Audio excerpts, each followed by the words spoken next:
That's an eternity of basketball ahead of us. Another beautiful steal perpetrated by Todd White. The action continues. A let's go situation here.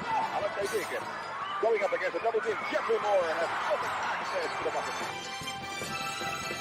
Watch yourself from that normal replay of that last bit of action was Juan Fernandez actually wanting to dish off the against Master Jaworski. We're crossing the twilight zone. That's an eternity of basketball ahead of us.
This is an eternity of basketball. We're about to begin episode 180, but we remind you first that we are part of the Globally Ballin Network. Who the heck are we? Is another show on the network. Check it out for sports opinions and stories with Claudia and Claro on that show. Most popular episodes on YouTube. Bernie Fabiosa's number 1, all the way down to Freddy Obaldi at number 10. Which one is your favorite? Keep watching us on the Globally Ballin Network. Check out the shows, original articles, audio and video projects on globallyballin.com. Catch us live on the Twitter page of Globally Ballin. We're streaming there right now, so that's another option for you guys. Check us out on Twitter. And Linktree/Globally Ballin is the link you need for all of that, for easy access to all of that. Okay, here we are, episode 180. Ako po si Charlie Cunha, together with Sid Ventura, Noel Zarate, all in uniform kami sa araw na ito. Yep, Sid's back. And you know, ang guest natin sa araw na ito, we'll dive right into it. No, played Cebuano na naman ito. Another Cebuano on our show from the UV Lancers stable of great basketball players. Came into the PBA with the CFC franchise. It was first called Prefto. It became Enrich. Naging Great Taste. Lumipat ng Tanduay sandali. Nag-Country Fair. Marami na tayong naging guest na Country Fair. Natapos ang career with the Manila Beer squad in the PBA. Lots of things to talk about. One-on-one champion ito. Shakey's one-on-one. Under 6 feet. 6 feet and under champion. Let's bring him in right now all the way from NYC, baby. It's Pastor Eduardo Eddie Boy Mendoza. Sir, thank you. Hi. Hey, good evening, sir. Yes, good evening. Welcome to our show. Maraming salamat sa iyong pagtanggap ng aming imbitasyon. So let's dive right into it. Of course, we always talk about the Cebuanos on this show. Magagaling talaga mag-basketball. At sinasabi ng mga taga-Manila, magulang pati. No? Mga taga-Cebu, no? Magugulang daw talaga. How'd you get into it? Why basketball? What made you choose basketball? Well, first of all, thank you for having me. Well, I come from a family who is also, my dad was playing basketball. Naglalaro din siya sa Mika noon. I mean, they call it Mika before, during the time my dad. And we grow up. I even saw, when I was like 7 years old, the likes of Manny Paner, Isto Estrada. They come to our house to have, to have a lecture, and then they had breakfast. So I see them, like, I could smell all the basketballs like almost every day because this around our place. And then everybody around us in the neighborhood loves basketball. And then when I came to the seminary, everybody plays, because I was in the Catholic seminary in high school. Everybody plays basketball. So basketball to me was like part of life. I never had, like somebody forced me into it. It was already a part of me. Right. So when you were in high school, did you have was there a team in the seminary? Yes, You joined? yes. In fact, I started the varsity in the high school because we go to the seminary, and we go to school together with the high school, of the University of San Carlos, but we go home to the seminary. So, but we merged with the high school of the university. So I played for the university varsity. That was when I was in third year high school. But first year and second year, hindi ako marunong, bano talaga. In fact, nobody wants me to be in their team. So in the seminary, you're supposed to be part of a team. I think I was in the A team, and I was a bench warmer, counting all those mosquitoes in the mango tree while they're, playing basketball. Okay. So a priest approached me and said, "Eddie boy, your dad was a good player. You must be a good basketball player too." So I said, "Okay." So it's like everybody around me. Dumating yung pressure. Biglang may pressure na ngayon. Dati walang Yes, pressure. because of my dad. My brother played with Abit Gidaben when they played the national championships in the San Jose. So everybody around me were like, basketball players. Were they all tall? Or kayo lang talaga yung guardia? Or were you the tallest of the group already? So I grew tall when I was in college, though. When I was in high school, I was like small. But the thing was, I just, I don't know, I just throw the ball and they all went in. In fact, there was a championship. We were third year against the fourth year. I made the last shot that made the fourth year. The seniors got so mad. And then I said, I love basketball. And that's when I began to love basketball. Yeah. So, sir, how did you ended up in a seminary? Did you plan to become a priest? I'm very curious about that. Yes. Yes. What's that again? No, I was curious about being in the seminary. Oh yeah. When in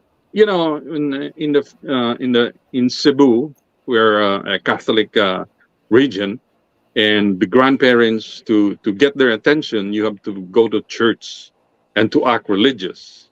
So my grandparents would always tell me, "Eddie boy, magpari ka para bayaran ng kasalanan ng lahat ng kamag-anak natin." That's what I was thinking. Ikaw yung inatasan, okay. Wow. So on grade 6, a priest came into school and said, "Who wants to be a priest?" I was the only person who raised my right arm. So I ended up in a high school to be a priest. Supposedly, I was thinking that I'm going to pay for the sins of my relatives, which, that's what I believe in. Yeah.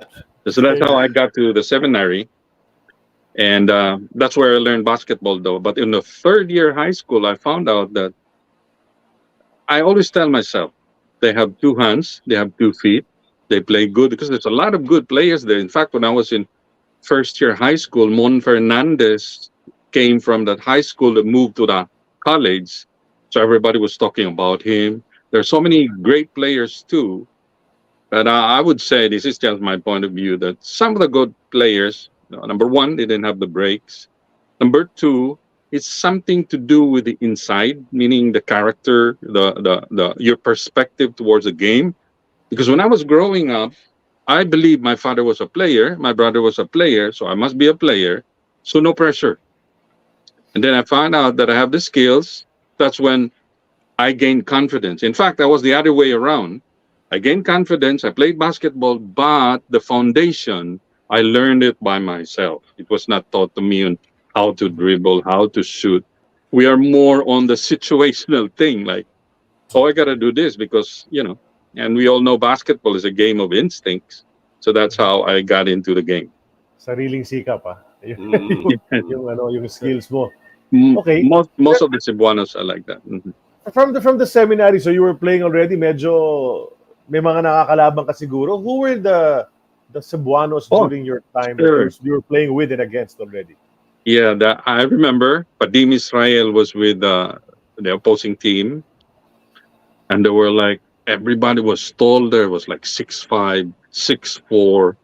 So they were like so tall. It's the first time I played basketball with against tall players was Padim Israel, and on our team, maybe you've heard of Ernie Gakayan. He played for the Masagana 99. He was really the shooter.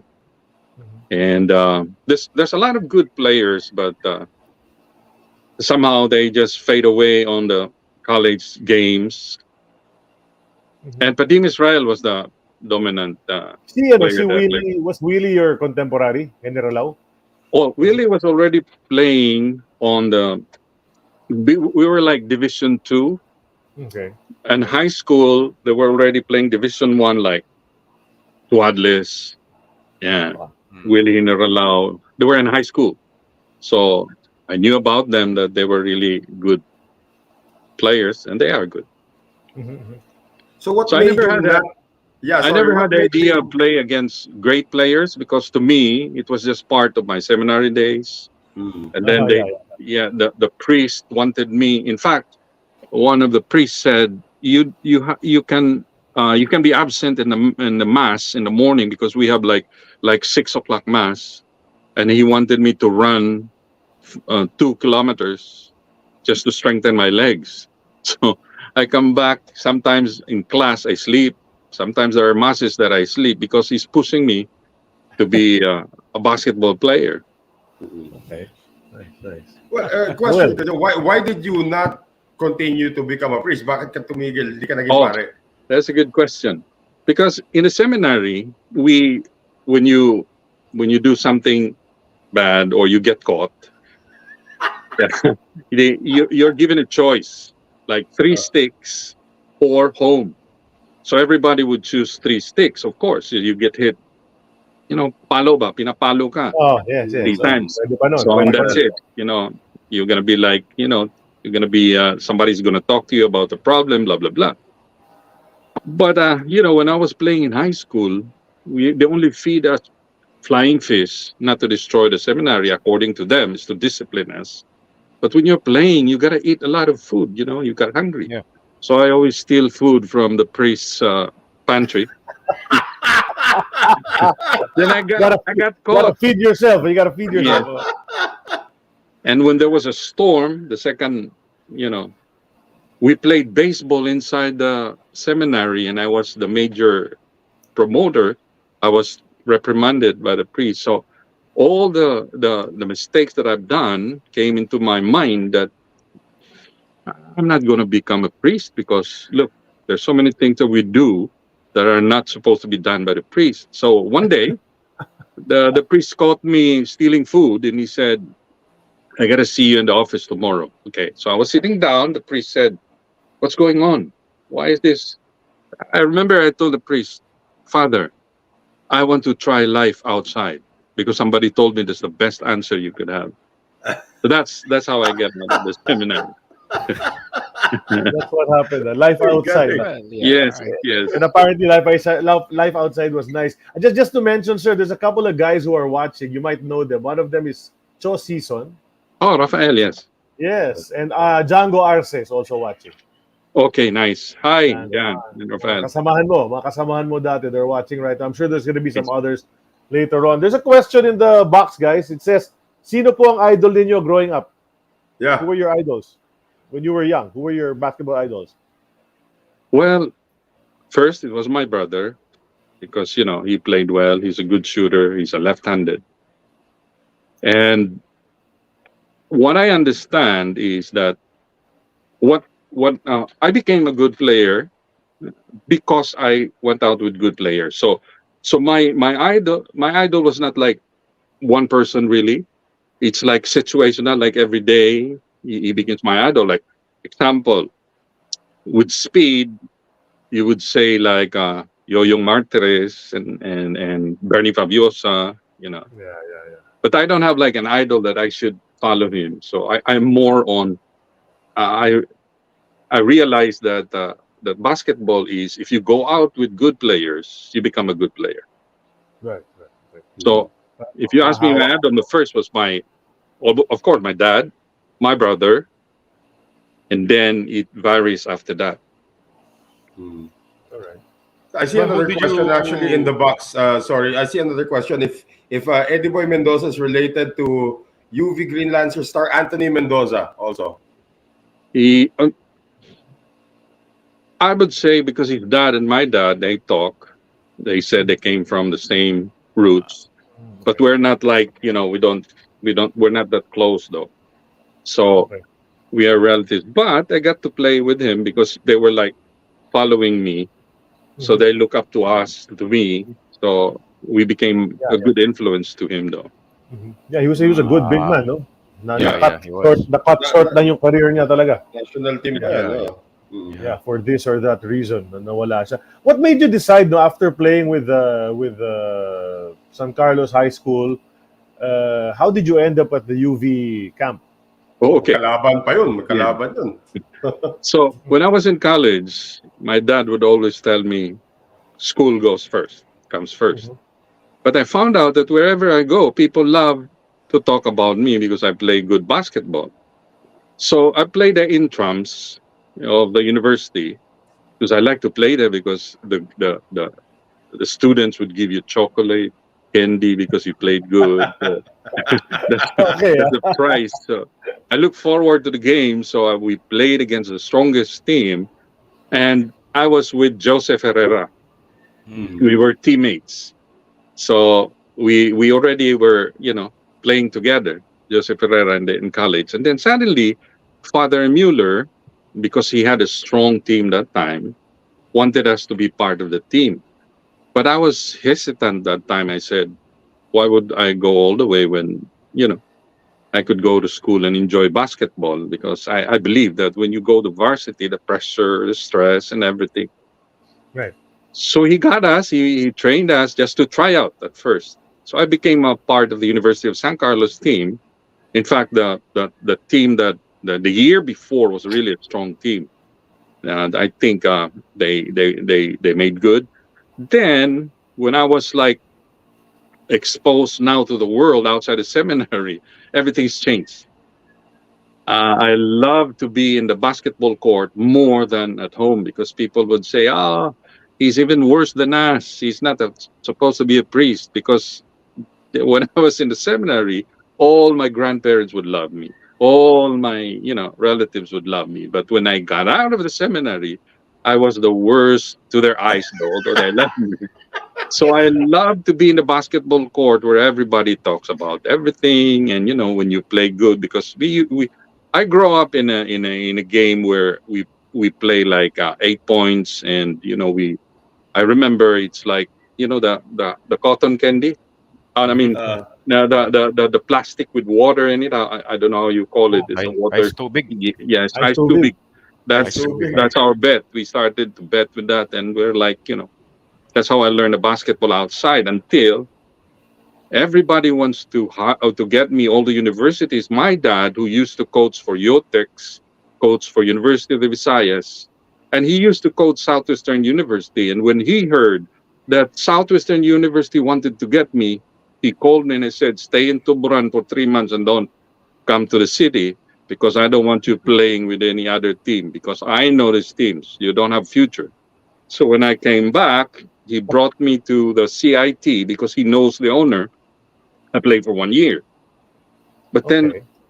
everything changed. I became stronger. I learned a lot, because I go out with good players. Mhm. I learned from them. And then comes the time when my dad said, okay, you really want to be a basketball player? He gave up. He brought me to UV. He wanted me to be there. In fact, I tried out with 600 players over there. And Wow. and the son of his best friend was supposed to meet was John Naharo. Maybe you've heard of him. He's a Uh-huh. good player. He didn't make it to the pros, but he was really good. He dominated. He was with B-Boy Rabanis, the likes of Okay. Dudy Ramas. but he's in Canada now. So I was supposed to meet him there. 600 tryouts, believe me. I said, whoa, it's going to happen here. So just because of my dad, and you know what happened?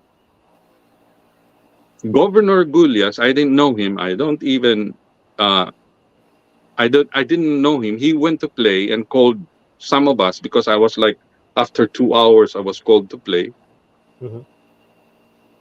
He tried to make a 3-point shot, I mean, farther shot. So I slapped the ball. The practice was stopped.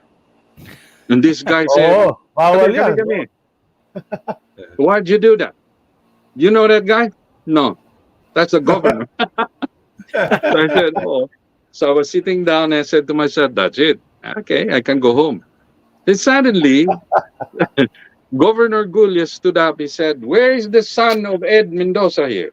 This is my father. He knows my father. They played together. They were champions, national champions, 1956 Okay. or 57, national champions. They were with Imong Bas, you know, the great players. I think the times of Laura Momar was on a different team.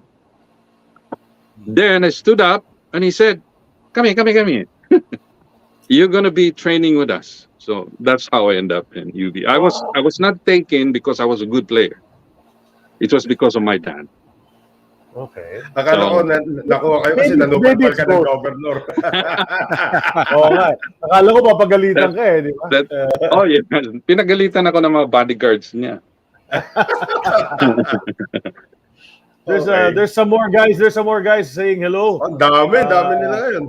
Aldo Perez, you know Aldo Perez. Aldo, yes. Of course, he's watching. He always watches. Hi, Aldo. Si Nilo Cruz, kinakamusta ka ni Nilo Cruz. Cruz. Nilo Cruz. Yes, I know him. Yeah, kamusta na raw, Eddie Boy, sabi niya. And then, there's another fellow. Ito, kilala mo rin siguro to. Nakipagbangga ka na rito. Sabi, kamusta na pare ko? Si Onchi. Oh, Onchi. Yes, Onchi. So, nandito na. Nagsasama-sama yung mga former guests namin dito to watch, you know. That's nice. On this show. So you're there in UV already. So kamusta naman yung ano sa UV, sir?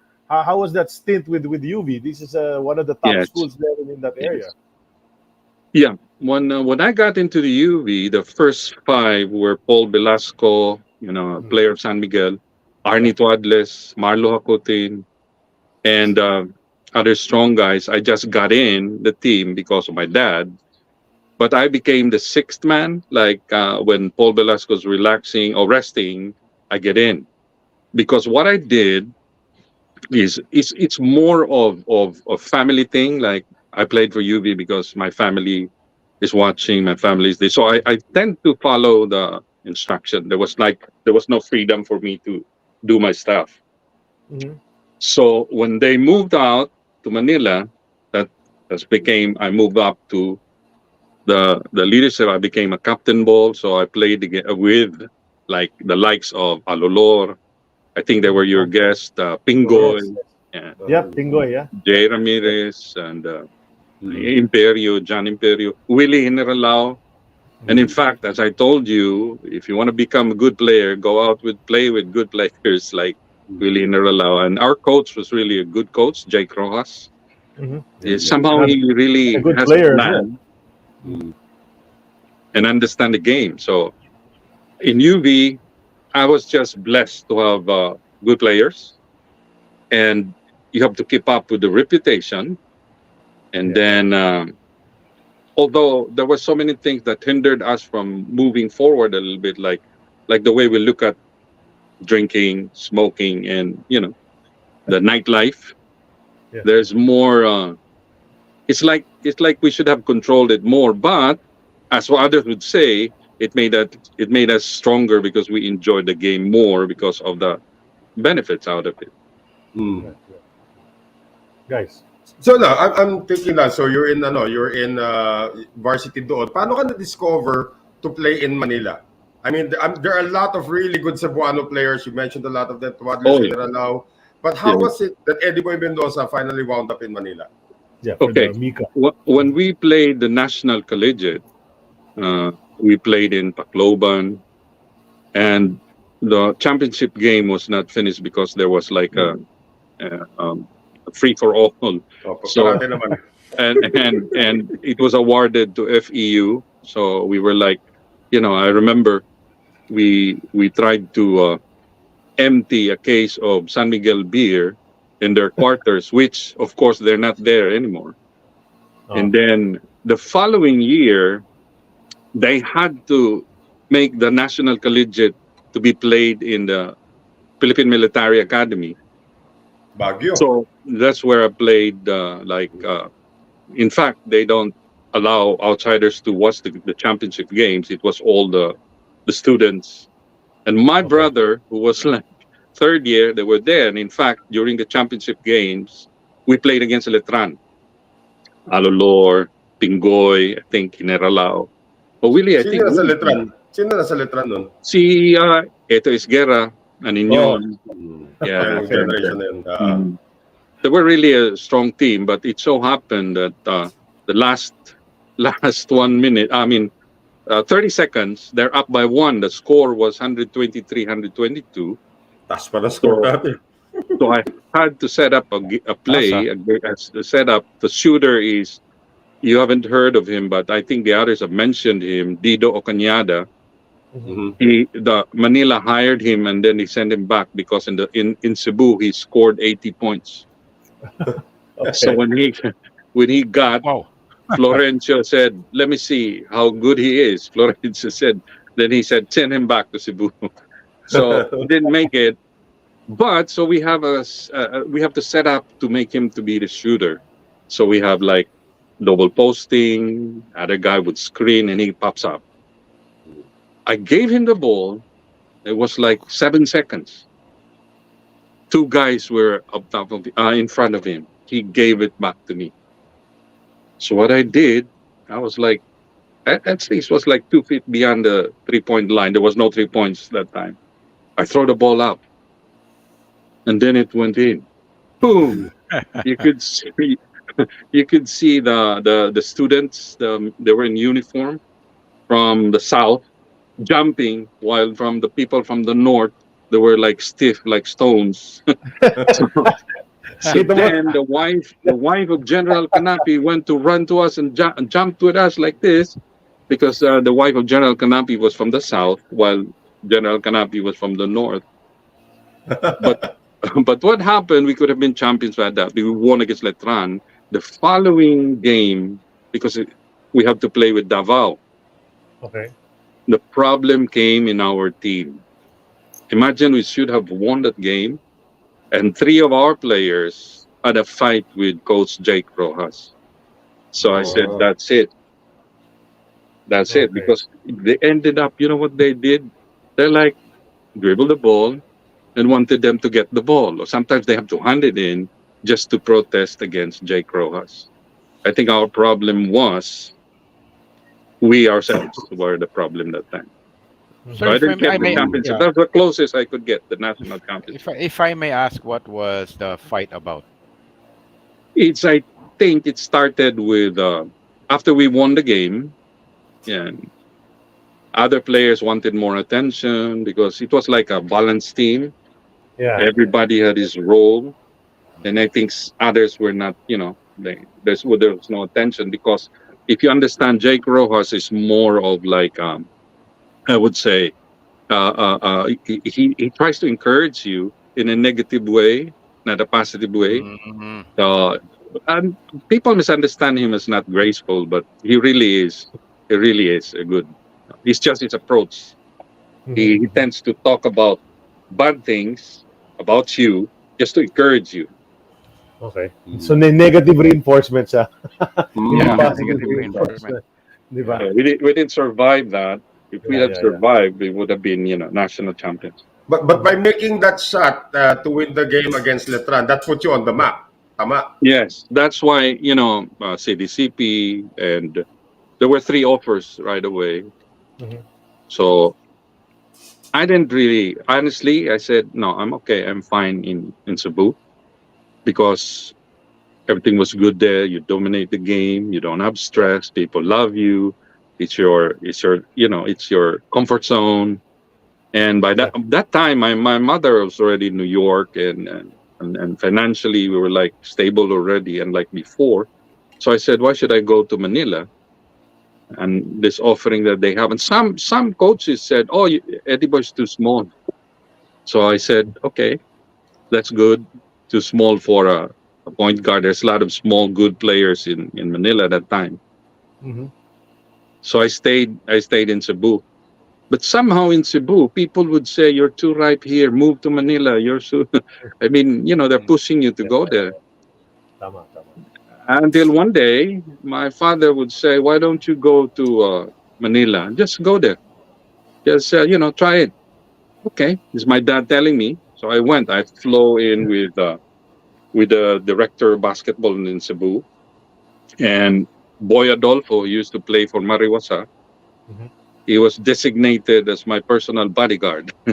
My dad would Wow. say, "Take care of him." So I got to Manila. I didn't know I was already sold to Box Jeans. So we went Okay. to Box Jeans. They gave me money, and they gave me the hotel in Quiapo. Boy Adolfo said, "Okay, give me some of your money. I gotta go to High Alive." So I gave him money. I was in the What? Kaya pa. Well, at kumita least na siya. honest. Yeah, at least honest Okay. siya, no?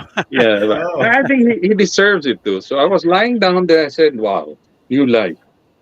I don't even understand people. It's so noisy out there, and there was a storm coming in the room." I said, "Wow, what's going to be the life here in Manila?" So the following day, Jamie Martinez, who used to be like the managers of the Visayan players, called me. He said, "Oh, Nat Canson wants to talk to you." I said, "Jam, I already agreed." But the problem was Bax Jeans didn't have the Mika form. So they said, "Come back tomorrow so you will sign up the Mika form." So I got all the money without the Mika form. And then Nat Canson came to the hotel. And this is what changed my mind. He told me, "Ed, if you're going to play for me, I'm not going to leave you. You're going to be with me. Wherever I go, you'll be with me." Then I said Okay. to myself, "Wow, this is the coach I like to play with." Mhm. I saw him. He was really, play with me. That's why I ended up in Mandiesel. Right. What did Box Jean say when you left I, them? I think I did not talk to them, but the manager, he said, "I'll take care of it. I'll talk to them." And even Nat Canson would say he would call. So I didn't know. Magkano But yung when I perang saw them binigay and na, uh, sorry, when magkano yung perang binigay pang Hayalay? I remember what I remember, it was like they gave me like I think it was 8,000 that time. Oh, laki Yeah. nun. Oh yeah, that was already the 8,000 tapos. So I Yeah. gave Boy Adolfo What year was this? 2,000. 79? 78? Yeah, Yes, 70, siguro. 79. 79, yeah. Oh, So that's a monthly lot of salary money. ni ano, 'di ba? That Mhm. was already the monthly salary of Manny Paner, Money 'di ba? paner. Yeah, Supposed yeah, to be yeah, the largest yeah. contract at the time. Right, right, right. Galing ah. Grabe, no?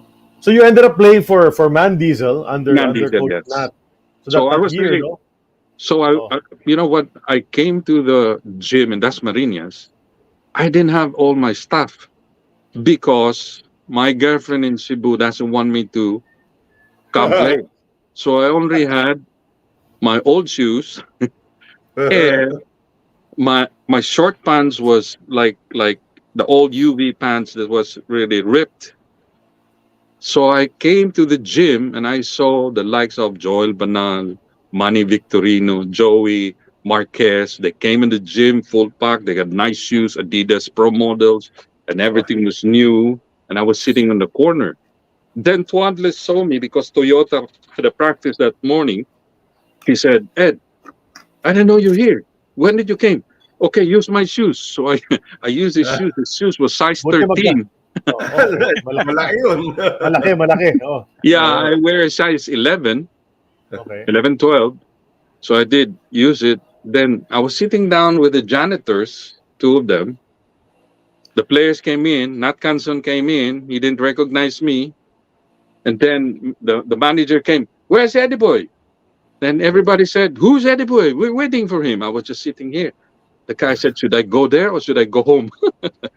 Suddenly, the manager said, "Oh, Eddie Boy's there, right there." So they come up. Then they all laughed. He said, "Eddie Boy, are you gonna clean the gym?" They all laughed like crazy. So I got close to them, and they were really good teammates. So I said, oh, I could play here.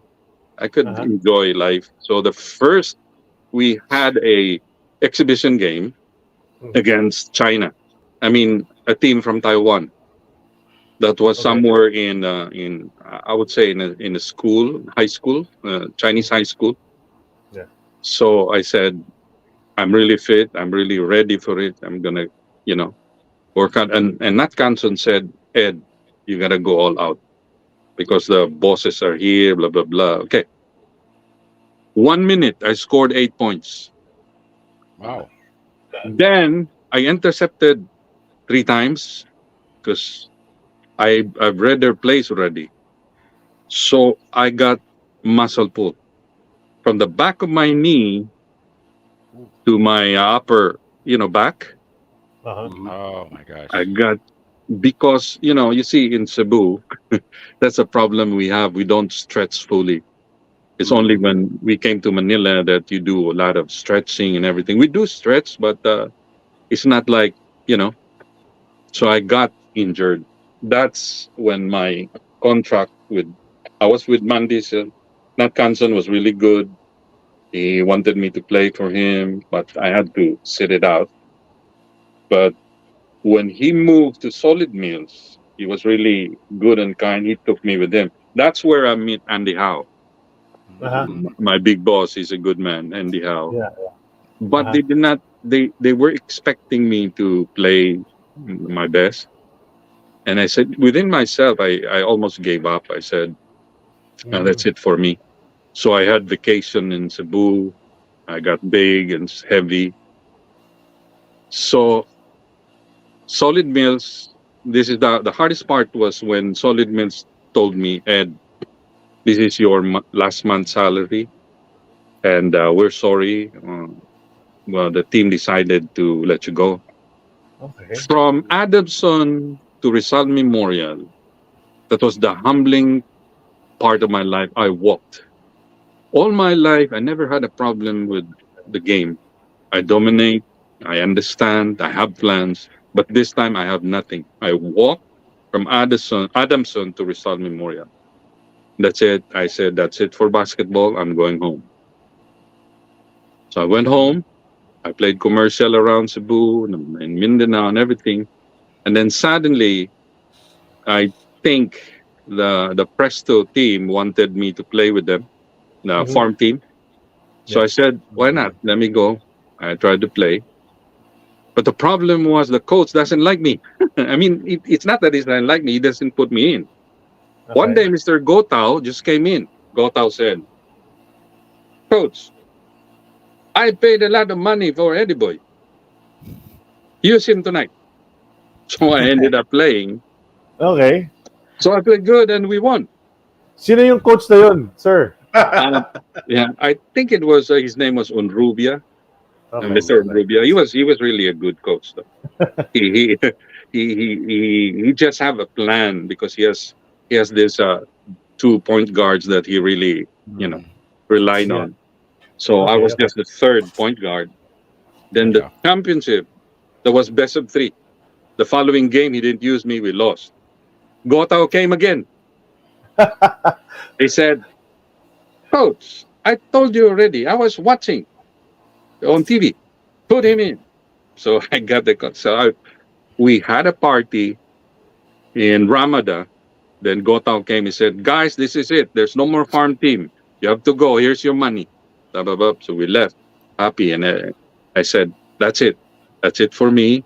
I'm just going to Mhm. play around Cebu and, enjoy. Suddenly, I heard from Jimmy Mariano.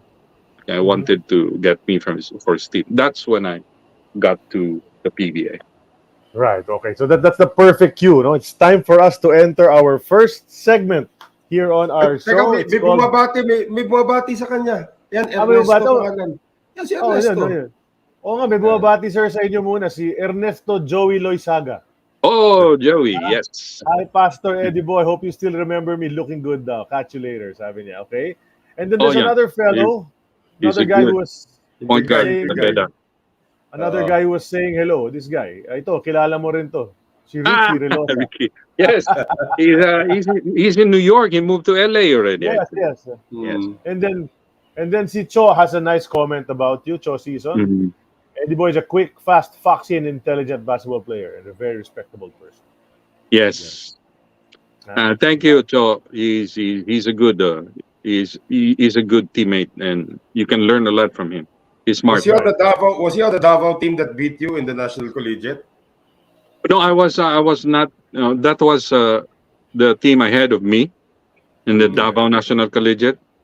I was playing for the opposing team that time with UV. We didn't make it. Oh, We were with CIT. Okay. But I think yes, you're right. Cho Season was playing with against. No, it was San Juan. San Juan, Mon San Juan. Mon San Juan, yeah, Mon San Juan. Yeah, Mon San Juan that got injured. I would say in that game. They said. Okay. Well, anyway, let's enter the time capsule. As we mentioned, this is the photo session. Sid Ventura prepared a bunch of photos for us to go through, sir, from your career. But we'd like to tell everyone this is brought to us by Fitbit. Helps everyone in the world get healthier, from counting your steps to giving personalized insights on your heart rate and sleep patterns. Log your exercise and access great tools and content on the Fitbit Premium, all on the Fitbit platform. Check out their line of products on Fitbit.com. Feel the power of Fitbit. Okay, let's go to photo number 1. So what you thought was going to be the end of your career already, suddenly you're in the pros. Instead of stopping, umabante pa yung career mo, no? Nasa pros ka na bigla. You're with si Relosa naiwanan. You're Si with Relosa. Presto. You entered with Presto in 1981 under Coach Jimmy Mariano, as you mentioned, which became Enrich and eventually Great Taste Coffee Makers. This is Great Taste. There's Enrich on the right side. So suddenly nga, there you are. You're playing with the best players. You know, what was your experience like when you first entered the pro ranks in the PBA? Of course, when I first came, the first game we had was against, I think it was against Toyota. So I was like, oh, these are my idols and everything. It's like you're playing with the gods of basketball. So I was like careful not to hit them, and I was just then Coach Jimmy Mariano called me. He said, "What's going on with you? You're not playing basketball out there. Play defense." Because I was like enjoying the game like this. And suddenly I was reaching for the ball. Robert Jaworski just chopped me in my hand. Yon! So I got an awakening. I said, oh, these guys are not angels. Okay. So that answers our future question of who welcomed you into the PBA. And I forgot to mention, Boy Adolfo, when I went to Manila, he said, the Visayans are supposed to beat the other, players. If I see you get beaten, I'll beat you up, he said. Pag nakita kong ginulpi ka sa loob ng korte, gugulping kita. Dahil tayo ng gugulpi ginulpi ka na, gugulping ka pa. Oo, gugulping ka pa niya. So when I experienced, I remembered him because he was always around, but he was really a good man. And he's tough. He's not afraid of, anybody. So when I got hit, I tried to hit back. And you know what happened after the game? I was walking dugout in Araneta. I saw Robert Jaworski. I said, oh, this guy, if he makes a bad move, I'm going to hit him first. So when he got closer, he said, bye. This is just our profession, bye. We're just working here. So don't take it as personal. I said, oh, this guy's a good man. I found out that it was just part of So that was my first game. Then the second game was against Crispa. I still have the same, And then Coach Jimmy Mariano would remind me, Ed, iba na rito, iba na to. Yes, Coach.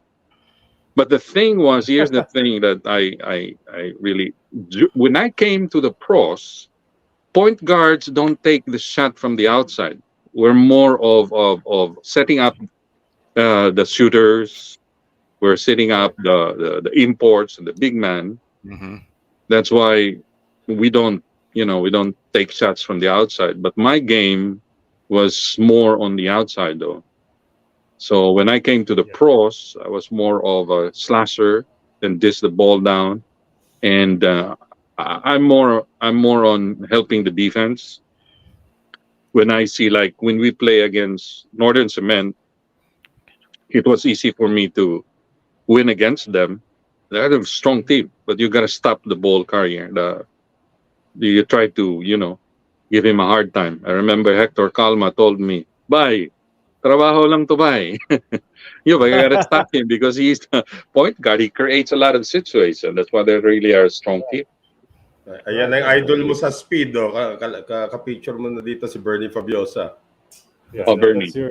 That's your Crispa matchup. Imagine, I just wondering, no, you said, buntik na kayo, nagsalubo kayo ni Jaworski. Isip mo kung natuloy yung suntukan nyo ni Jaworski, sabihin nila itong rookie na to, nakipagsuntukan kay Jawo agad, oh. Hindi naman suntukan, pero nakipagbungguan talaga ako. Hindi ako matras. Pag bunggu siya, bunggu din ako, ganun. But that's what we've learned in the past. All our past guests who got into it with Sonny Jaworski, basta lumalaban ka, respetado ka ni Jawo, eh. That's sinasabi nila, eh, di ba? Basta pumalag ka, di ba?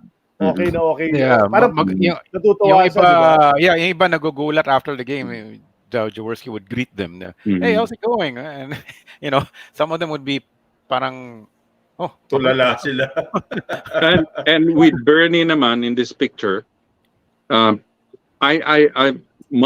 heart and mind this time was just to play the game and win, but there seems to be, like, I respect a lot of the players that are ahead of me.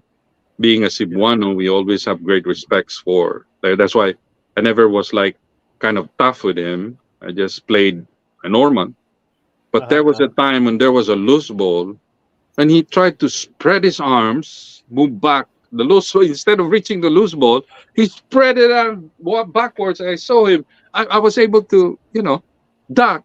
But I said, this guy is playing around. He's like, he doesn't look at me as a Cebuano. Okay, that's when, I started using body also with Bernie Fabiosa.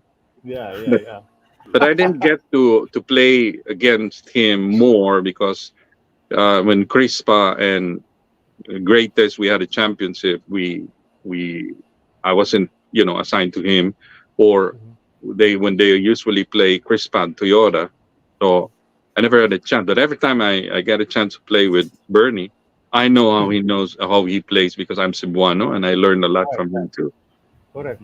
Speaking of point guards, though, there's 2 point guards watching right now. Aaron Torres is watching, and Rene Canent is also watching.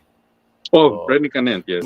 Yeah. There's he's JRC at saka UE nanonood, ah. Yeah, a while ago I saw Jimmy Manansala also watching. Oh, Jimmy. Jimmy. Coach Jimmy Wow. is also watching. So it's parang reunion na dito. It's a reunion of everybody. Nice. Honestly, I feel honored to hear these guys watching because you seldom see them during the times when we play. We tend to be more like professionals, and like right now we understand each other now. So the likes of the people that you mentioned, I know them well, and they are really good in their roles too, like Jimmy Manansala. Rene Canent, I was watching him on TV though when he played, and I could see how he creates situation. And He's one mas senior sa inyo ng konti. yes, but when you were playing in the PBA, I remember because you had an apartment in Capitolio, Pasig. Yeah. I actually met you when I was a lot younger. Naki-shooting ka sa amin dati. So really? was a lot younger, as 1982, 83 yata ito or something like that. But So, mga 20 ka na nun. At may balbas na ako. But the thing is, I remember you kasi nakikipag-shooting ka sa amin. It was not just a one-time thing. Talaga may court malapit sa inyo, nakikishooting ka. Then we got to find out, this guy's cool. PBA player shooting with us, di ba? We were all like teenagers in time na yun. Right. That's why your name's familiar. Your name is Sarati or Sarati? Yes. I think I've heard of that name. Artista yung tatay niyan. The late Ernie. Oh, no wonder. Yeah. So if you don't mind, so Sarati, you're also a newscaster or? I'm a sportscaster also, like my two brothers here. That's good. So they hear your voice on TV, right? Yes, Oh, all the sometimes. time, even for commercials and whatever. Yan ang Say, boses. say hi to Andy Howe. Yeah. Oh, si Well, Andy. Kasama, I okay. told you, I was with Andy the other night, Yun and na nga I eh. told Trying him, to si Dandy. I know, our guest on Saturday is Eddie Boy. Alam mo, sabi niya, that's my boy. Yan unang greeting niya. Sabi Yes, niya, yes. that's my boy. Sabi niya, inaanak ko Yeah. yan. Diba? So, Yes. Dr. Based on J, tonto. based on Yeah. my Smile. experience, I'd like to share this too, since my colleagues and the great players are with us. To become a good player, really, or to be efficient, or to enjoy the game of basketball, I always teach people that there are 5 areas that you need to improve on and focus on. But Okay. FCA, the Federation of Christian Association, they have three, which is the mind, the physical, and the heart. But with me, as I was growing up and I was studying the Word of God and my experience in the PBA in Cebu, first you need to develop your physical, of course, the physical side. Then the mental side. You got to understand the game of basketball. Then the social side. How do you respond to people? I always think that when I play the game, I've been taught that the problem is not the people around me, but the problem is me, how I respond, how I create situation, how if they don't like me, should I be worried about it? So the social side, right? And then there is the solical side, who you really are, your temperaments, the decisions that you make. How do you look at basketball? Is it for yourself, or for the love of the game, or for the love of your family? And then the fifth one, I'm sorry, is the spirit, your belief, your understanding as a Catholic, as a Protestant. You gotta merge it into your profession. So name a good player that is famous. Well, we always talk about Robert Jaworski as the Mhm. main basketball player. He had a physical, he had a mental. Socially, when he raised his hand, everybody keeps quiet, right? And Correct. solically, he believes in himself. He has confidence in himself. But I think the spiritual side, he was religious. But if he could have merged the five of them, he would have been more use and influence other players like me, because he already influenced us. He already taught us. But when he would have been more than a senator, maybe president. No, just kidding. Just, just to give you an idea, that's what I learned. This is how I applied. This is how I learned, because as a player, I really thank God. I've learned a lot. I've been through a lot of challenges. But there's one thing, since it's Father's Day last week, because when Charlie was calling me, I said, "What am I going to tell them? What am I going to say? Maybe people don't know me." You see, you know, um, the game of basketball. You got to understand that in life there are principles, there are teachings that you need to understand, and once you merge the good teachings, you'll become a good basketball player, because mainly your heart, your inside enjoys it first. Mhm. So you got, because one person asked me, "Oh, Eddie Boy, ang PBA, suntukan na naman. Galit dito, galit kanyan. Laki-laki ng mga sweldo, nagsusuntukan." I think it's the perspective, how they look at themselves, how they look at, the game of basketball. So there's 5 points that I'm trying to say still under development, though. But the main point that I'd like to share tonight, the reason why I like Charlie, Usid, and what's the other guy? Noel. Noel. Yeah. Noel. I think you're a big influence to our country when you called up for these players, because they will learn a lot. They will learn that it's not behind all those celebrity status. There's this one thing that I like to ask Filipinos. The Bible says, excuse me for mentioning the Bible. Nowadays, it's kind of hard to mention it. No problem. God will visit the sin of their fathers, not the sins of their mothers. You know why? No father would teach your son to be bad. No coach would coach you into a bad situation. But here's the coaching part. Here's the father part. The problem with fathers, we do not teach our children how to suffer, how to face hardships. Because for me as a player, my father would always say, if you don't raise your jump shot, you're not going to become a PBA player. So I followed, I obeyed. But during the times when I was racing my jump set, it was really hard, sore, everything. People would laugh at me. That's not the way to play the game, blah, blah, blah. That's not, we lose games just because of that, practicing me.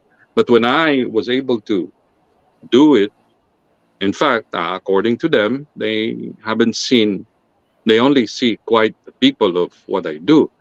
But the point was, here's the thing: the hardships, the suffering in basketball, there's beauty in it, and you'll benefit out of it. It's just a matter of the coach, the player, teaching you on how to suffer hardship. That's a great point. Yung para pamilya rin lang naman yan eh. I mean, there's no perfect coach. There's also no perfect father. And yung mga role models natin, they may not be perfect, but they're still our role models, and we still get something out of it sa kanila. Yes. But I'm very curious about this picture also ngayon, Pastor Ed. Ito talagang inaabangan na lahat. Yung pinauso ng PBA dati na one-on-one competition. I mean, some big names were in there, di ba? Gidaben, Fernandez, sila lahat. And then all of a sudden, Eddie Boy Mendoza is the champion. So what was this experience like for you? Itong Shakey's one-on-one. Yeah, okay. When they advertised it, so every team has to put in one player, one above the 6 feet, and the other was like below 6 feet. So there were coaches to talk and decide. And Great Taste that time signed up Ricky Brown. Ricky Brown was with the team, and in fact, he became the first 5. Then I was like the practice player. Actually, my brother would tell me, "You're just a practice player." So then, playing against Ricky Brown, the coach said, and Mr. Gotao said, "Eddie Boy, turuan mo nga yan si Ricky Brown, masyadong malinis maglaro eh. So pag nag-jump shot ka, hawakan ko yung kamay, hindi siya makascore." Ginulakan ng todo. So when the news came that there's gonna be a one-on-one, everybody, the media wants Ricky Brown. Because, he's paid iron, he was like from NCC, and he's really a good player, right? So I was sitting down, we had a practice, and then I heard him said, "Coach, I'd like to, but I think Eddie Boy should be there." It was Ricky Brown who talked to them. So I said, "Why not? Why not? Let me do it." The first game I played was with my friend, Willie Generalao. Okay. So he was a little small, so I always bring him down one-on-one down there, because the rule was to score and then get out of the 3-point line and start again. It's kind of hard because you don't stop, you don't rest for 5 minutes. Correct. So I won against Willie Generalao. So the next was Francis Anais. Okay. So what I understand, Francis Anais really prepared for it and everything because his name is at stake. Imagine you're 50 of the greatest player, One thing I like with basketball, my playing with PBA, I like to thank God. I was able to play with the greatest 50 players. Right. So I know them and they know me. So it's good enough for me. So while playing with Francis Anais, I said, I got to win against this guy. It's not about the game. It's not about the money, but the prestige. I could always leave the person I watch on TV. I remember last time we were listening to a radio in Cebu where all my cousins, like hundreds of them, there's only one radio, listening to Toyota playing against San Miguel, and we rooted for San Miguel, and they lost it. I said, "This Francis Arnaiz must be very good." He was. Yeah. So when I came to play against him, I was able to defeat him. And what I heard, I'm not sure about it, I didn't see. He got so mad and he tore his uniform because I don't know, but that's what they told me. I said, okay. And then this is the hardest opponent I had. I played against Rudy Distrito. Oh wow! So basically, have the same style of play. He was bullying me. I was bullying him. It was body against body, But I know Rudy Distrito because he played in Cebu. He played with a team, the commercial team in Cebu, that he left for Manila because he always got bruised down there. Somebody elbows him, somebody kicks him. So he said, "Oh, Eddie Boy, I gotta go in Manila. I play in Manila now." He went to UE, I think, FU. Yes, UE. UE, yes. So now I played with him, and he said, "Bye. Trabaho lang to, bye." Sabi niya, "Bye." So he really worked out. He was ahead for like I was able to get past him like just 1 minute more because he was really tough. It was really hard for him. Yeah. Yeah. So I won. So now I'm waiting for the championship. Then the championship was Joseph Herrera. Good friend again. Yes. Joseph. So Oh. I said I could win against this guy anytime, but politically he was better than me. Aha, you gotta consider politics too. The Ah. management loves him because he's, he goes out, he dates with somebody from the management, and all the referees, love him. Ma-PR While, nga si Joseph. I remember. wh- Yeah. while me is that nobody knows me and just happened to win over these three guys. Now I'm in the championship. So we went out together because we were teammates in college. And he said, Right. "Bye, do you want to make money?" I said, "How?" The first two games will control it. And the Okay. last game is do or die. Would you agree? Okay. I said, Ah. okay, it's up to you. So, not to discredit him or whatever, but he has a good plan. He's a smart guy. We are play for pay, so we look for payment. That's it. So it's Uh-huh. his friendship. It's between us. Mhm. So he's got friends and all. And then he said, when I come in, because we're not supposed to talk to each other and make signals like, people would know that. He said, Musta na? Bernie Pax. Bernie Fabiosa right Really there. Fabiosa. Hi, Bern. Yeah, you were mentioned here, man. Yeah. Bernie is a good. Anyway, so Joseph Herrera said, if I'm going to wear Nike, you're going to lose. If I wear Adidas, you're going to win. Okay. Galing ah. So, so I saw him wear the the the Nike. So he's going to win. I lose, right? Ah. Oh. So he won. The next game, he has to make me win. But the problem was he's playing around. He made like a number four, like laying up with a number four in his feet. I said, Joe, don't do it. Don't do it like that because he knows he's going to lose.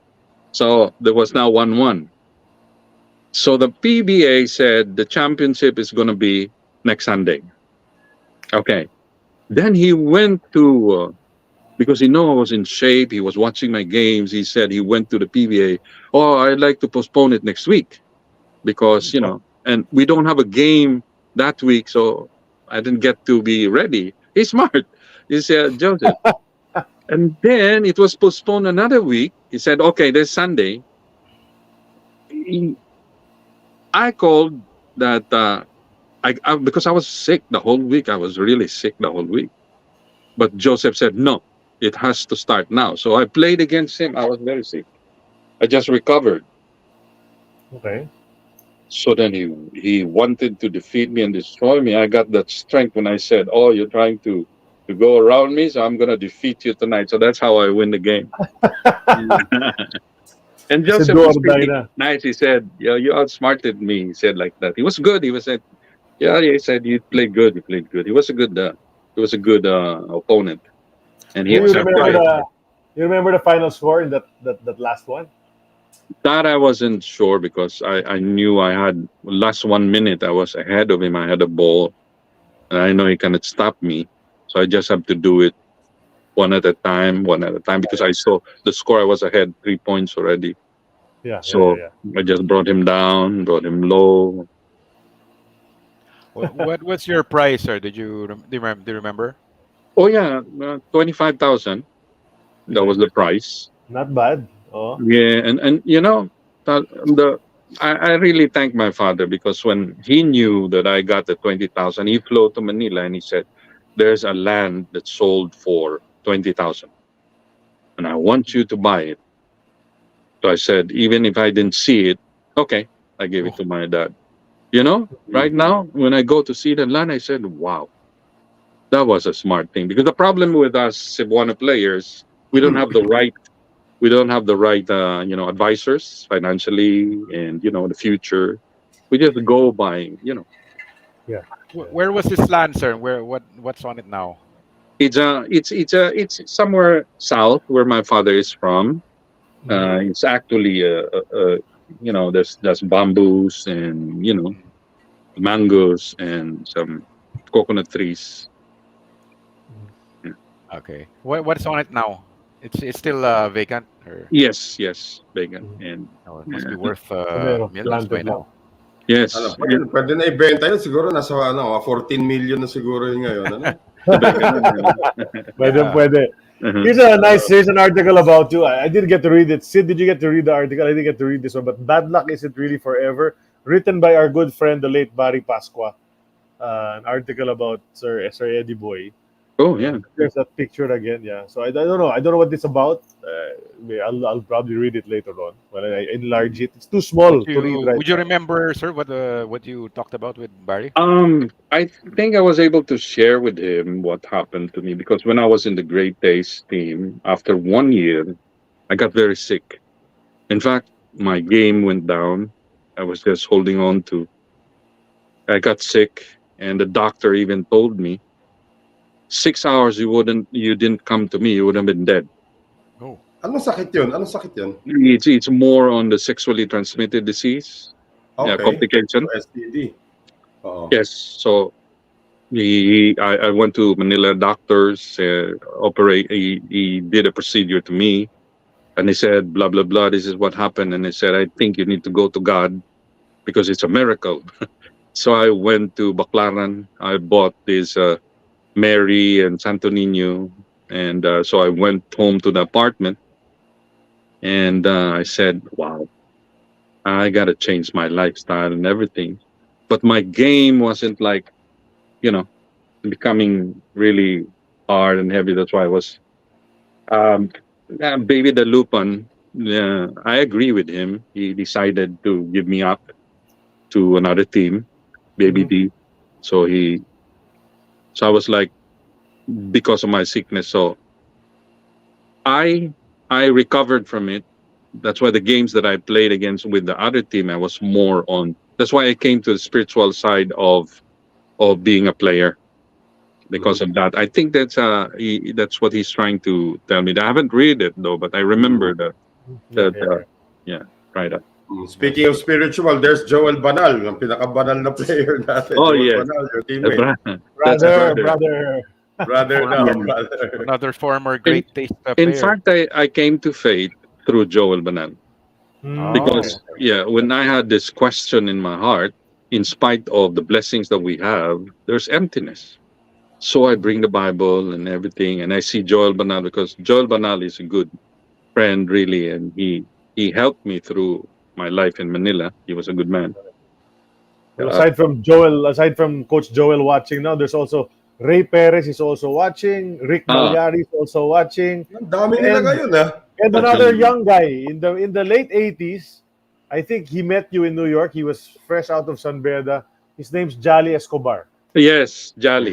He told Yes, me I was with him last night, and he told me, "Ay, kilala ko yan. Kasama ko sa New York yan." So he's yes, watching also right now. yes. Yeah, but it was different now when I played with Jolly Escobar because I had a spiritual outlook towards the game. It's Right, not right, more of being selfish, but more on helping others. Like, and right, right. it helps a lot Yeah, because it is in giving that you receive. The more you pass, the more you get open. Right? That's the yeah. principle in basketball, and that's biblical. Correct. Let's look So at the that's next photo. Let's look at the next photo. Yes, go ahead, sir. Sige, uh, sir. You were saying. But okay. here's Chip England. You're fighting with Chip England here. Oh yes, yes. Yes, Chip England is like I think he's a coach, shooting coach of one of the Yes. PBA, NBA. He's Yeah, really good. OKC Thunder. He's OKC, with OKC. Yeah. OKC. Yes. After years with the Mm. Spurs, he's now with OKC. Yeah. And through Chip England, I understood that a good foundation, a good training could make you a good shooter. So I understood from him. I tried to study and learning from the missionaries or how to shoot. That's why I was a better shooter after the PBA. So I played with Jolly Escobar in New York, and the game was really easy. When you're old, you tend to take the shot outside. And in fact, when I came to America, I was really in my prime, I played against in the park. The Mexicans would always say, the Koreans would always say, "What's the Mexican? What's the Mexican? He's got eyes on the back." So Mexican, huh? Mexican. Mexican. yeah, Orale. and then somebody invited me to New Jersey. They didn't know me. I was playing with. He was like drafted in the NBA. So I was making my 3-point shot. He said, "Where did this guy come from?" So, and that Chip England is really. I think this is Northern Cement. Yes, Northern Yes, Cement. yes, Northern Cement. Yeah. And you're this is this is the time when you were with Country Fair Country already. Fair, yeah. Oh yes, yes. Country Fair. No, I, ano, I, I uniform. remember kasi Eddie Boy Mendoza being a two-way player talaga. So great shooter, great offensive player, but also a good defender. At binibigay sa'yo parati yung mga kamador ng kabilang team. So what was the mentality there being an offensive player, being a two-way player? How do you develop that and how did it become your calling card in the PBA? Well, it all started in when I was growing up. I was only indoctrinated with defense as the best offense. But when I got to the pros, I found out that it's easy to look for the weakness. I'm more proactive on the defense. It's not that I have understood that I have to make him go where I want him to go. But if he keeps on shooting, I gotta play like, a little tough, a little rough. There's a great difference in roughness and toughness, though. So to defend is to, first of all, is to intimidate him. Not that you're gonna beat him up, but to be there wherever he goes and use your body. I found out looking back, I like to get hurt. Like not that I could hurt, but my body looks for pain. I enjoy more the game if I get pain. Like I gotta talk to. I had a short talk with Abit Gadabin, and he mentioned me. I still remember you, Ed. You tackled me and throw me out half court. I cannot forget that. 6'5", ba? 6'5". Laking tao, ha? Laking tao, no? Yes. I just wanted to point out in the photo earlier na if we can show the photo earlier yung sapatos na ginagamit dito ni yan, naka-Grosby. Boy. Yeah. Grosby. Dalawa na yung nag-comment about the Grosby shoes. Yes, because it's free given by Grosby. Oh, correct, In fact, they made shoes for us with our names on it. Yeah, and then yeah, go ahead, sir. we can go to Grosby and they would give you shoes right away. Yes. Customized na with your bago pala nagkaroon ng Air Jordan, may Air Grosby. Air Grosby muna. na naging KP. This hasn't been asked yet. You wore number 10. Is there any significance to that? Bakit number 10 ang jersey mo? Oh well, yes. When I played in high school, the 10 they said is a perfect number. Blah, blah, blah. I heard about it, so I played in high school with my father's number, which is 17. Okay. Then I played in college, which is 11. When I got to the PBA, all these numbers were like famous, and everybody likes this number. So number 10 is the only available number. I chose it, and I remember Mon Fernandez, number 10. So I took it as a Visayan, not as a center, I would say. So that's why I chose 10. Okay. Let's jump to that last photo. Yeah, jump to that last photo. Yeah, Manila Beer na nga ito. Manila Beer proved to be your last stopover, no, in your PBA career.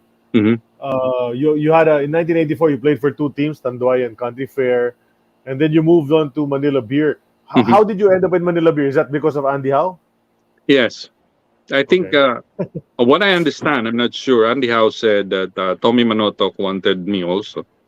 I haven't met Tommy Manotoc, but Andy Howe and Tommy Manotoc are good, basketball coaches, and they understand the game well. Yeah. Because my problem when I was in the pro is I really wanted to have a coach who would believe in the way I play, because I was like, when I was in Cebu, I had good coaches with me. That's why I was able to play my prime, and basketball was easy. unlike when I was in Manila, Coach Jimmy Mariano understood me, but that time I was just going to, through my sickness, which nobody knows. But when I got to Country Fair Hot Dogs, I already recovered. In fact, I remember I scored like almost every game over 20, 30 because, I was really, when I got to Tanduay, there was this, I don't know, with among players, if you miss the shot, they would say, oh, he's game fixing. So, he's Automatic. fixing game. He's fixing games. So then, but when I got to the Manila Beer, it was more on the this would be my I have family already. I go out with I had already a family. I had a wife. I had the kids. So it's more on a must thing to do. It's not like But what happened after that year, sir? Bakit hindi ka na tumuloy after that okay. 1985 season? After Manila Beer, my immigration papers went through.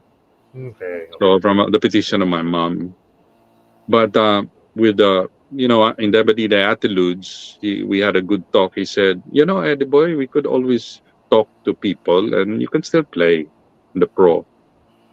So when people were asking me, where are you gonna play? Where are you gonna play? I remember Alaska called me, and then the following week they called me again. And what I heard, chismis, is that one of the players doesn't like me to be there. So I said, okay. And then there was like, and then my ex-mother-in-law said, "Oh, we can do politics here." I said, "No, ma'am, no. I think it's better to go." And I think I heard Robert Jaworski approach in Dabadida. Oh, your son-in-law, is he available? I'd like to play with him. That's why they got Rudy Distrito instead of me. Okay, yeah, Alaska. That's what I understand. Yeah. Ginebra pala. Hinebra. Yeah. So I moved to. I said, okay, let me just go to the state. That's right. But there were a lot of teams I think I could have applied for. Mm-hmm. And then when I came back, I played with Meralco. I played with here and there because my plan was because I became a born again Christian and I had this burden of using basketball to reach out to the people. In a way, I could influence to them. Maybe they look up to you.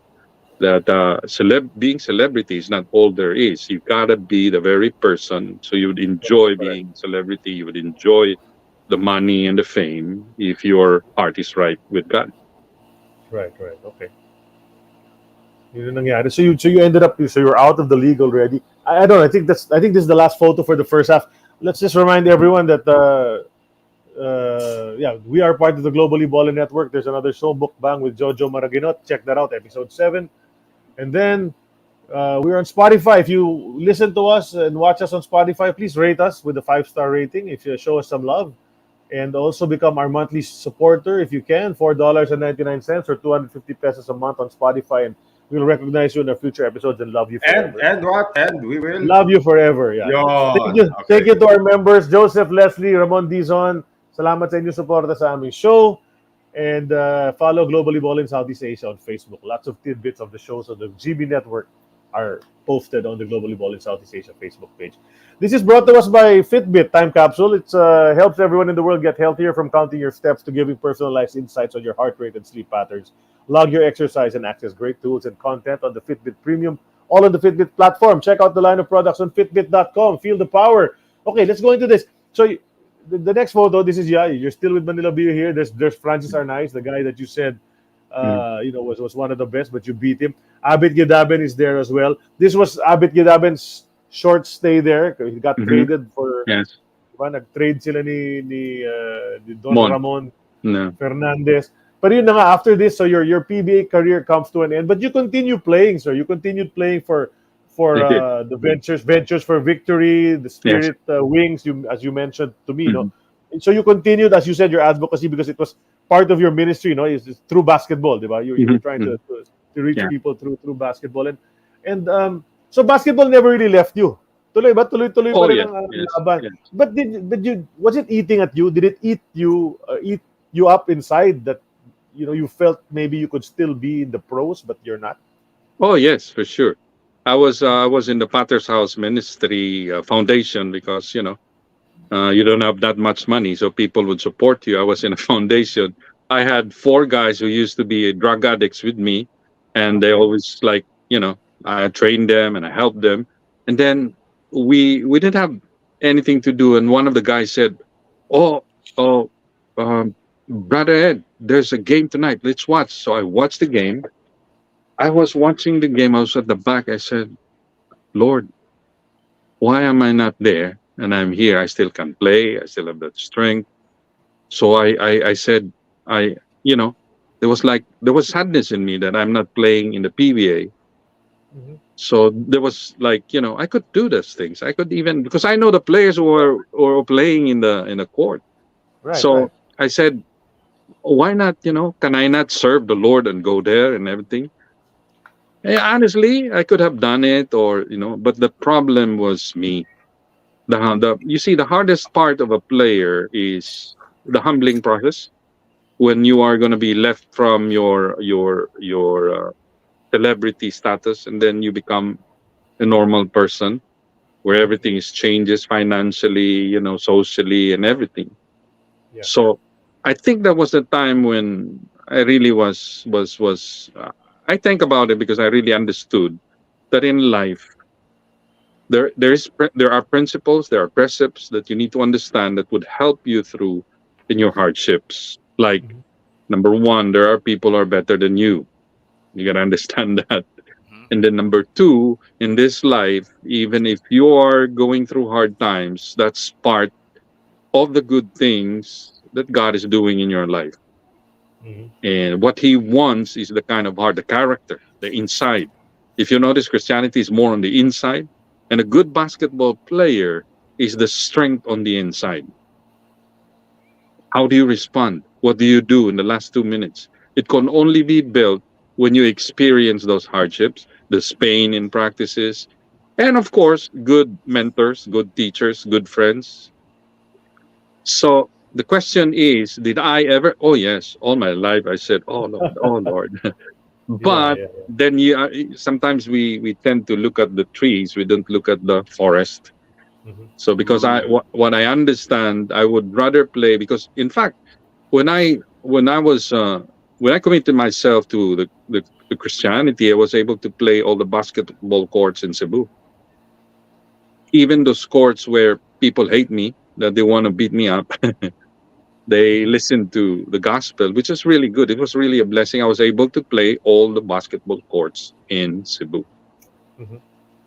Well, you were talking about showbiz nga, the photo, of course. Yeah. This is a time in your life when, yeah, you were medyo showbiz ka dito nung panahon na to, sir, di ba? Yes, because yeah. of because of the people you're with. As you mentioned, your former mother-in-law, Hmm. and then, so you would have these parties and all that. So this is Hmm. something we chanced upon in a magazine Hmm. from our friend Aris, of course.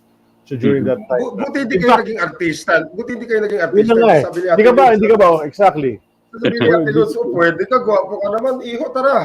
O, diba, Lalakad diba? kita kay Mother Lily. Lalakad Oh kita nga, kay hindi ka Mother ba? Lily. Hindi ka ba? No? Were you not offered to be in the movies during that time, sir, or TV shows? No, actually, I became a born again Christian already. So people tend to like the celebrities. They tend to not mention about this because here's their mindset. Although it's not true that when you are a born again Christian, you don't do this thing. Blah blah blah blah blah blah. It's just that you have a proper perspective. Like example, when I was with my mother-in-law, I get to see all the celebrities, and they know me every parties. I remember when Manny Paner had a party for her daughter or granddaughter. Christina Paner. Yes, Christina. Tina Christina, Panero was a Christina. big bash in Intercon. So I went there, and everybody, all celebrities were there. Oh, Eddie Boy, and all the players yelled it, shouted, "Oh, Eddie Boy is here! Give him milk!" So I said, "Okay." So I got the milk, but I was sitting down with priests that I know, but they were like drinking beer, not to destroy them. Somebody came in, Jesse Soliano, Manny Paner, and Isto Uh, Estrada. Here's a good thing. Let me ask you a question. Eddie boy, priest, answer this. Is it bad to drink? So the party was like more on the tendency was that's when in Diabadi they said, okay, we know, we understand you. So celebrity was like not for me, or she knows that I don't go for it. In fact, she always calls me like 2 o'clock when the actresses have problems, and I get to talk to some of them 2 o'clock in the morning, 3 o'clock in the morning, because I understand how it is with their life. So I could really make a Sino book. kaya yung mga artista ngayon na may problema ng 2:00 ng madaling araw? Depende sa bayad yon, sabay ganun eh. Ibang kwento na yan. Hindi na basketball yan. Oh, iba na yun. Ano na yan? Pang see-through na yan. Yan ang See-through na. See-through na yan. Careful.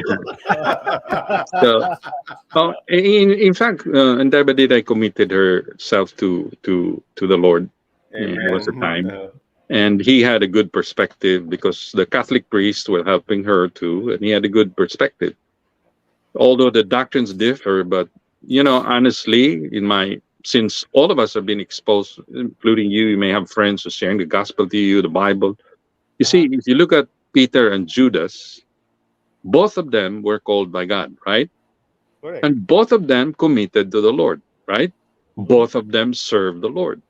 Both of them preached, and both of them betrayed the Lord.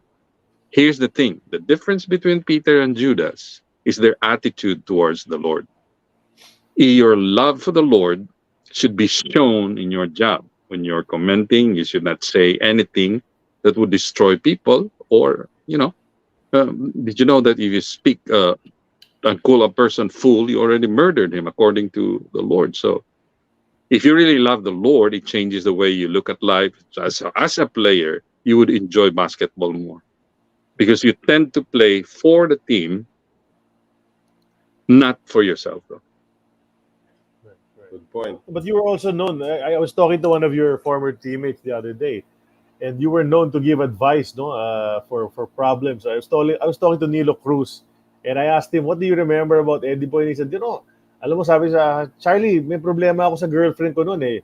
Yung problema ko sa girlfriend ko, kay Eddie Boy ako humingi ng advice. Ikaw daw nag-advise kay Nilo Cruz about what to do. I don't know if you remember that, if it actually happened.